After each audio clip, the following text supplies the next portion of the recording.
Now, you were one of the individuals who received a behind closed doors briefing on that this week.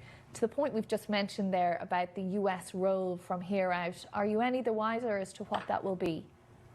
I'll be honest, we came away from this classified briefing with very little information about what the actual plan is moving forward, what it actually means when President Trump says that we're going to run Venezuela.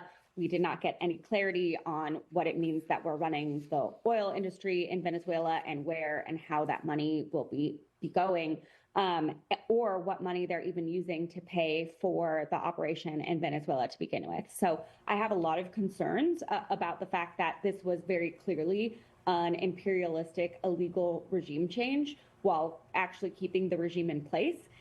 And that they clearly have not learned any of the lessons from Iraq and Libya and other places about, making sure there's a day after plan.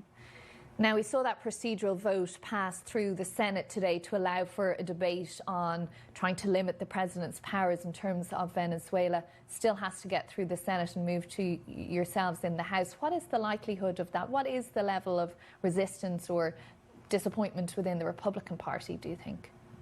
I'm really glad that today House Democrats introduced a war powers resolution that would do similar to what the Senate war powers resolution does.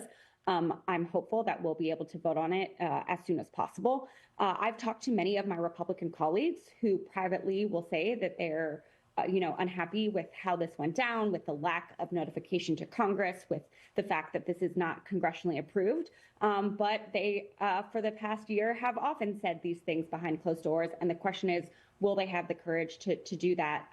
We did have 4 Republicans vote with us before the regime change happened in Venezuela for this war power. So I'm hoping we'll get even more when it does come up for a vote. But, I'll be honest, I thought MAGA was supposed to be about America first. And this Venezuela operation is not America first. This is doing nothing to actually address the very real needs the American people have, right? It doesn't fix healthcare. It doesn't fix our cost of living crisis, but it also doesn't even address the drug crisis, which is ostensibly what the president says he's doing this for. Fentanyl does not come from Venezuela.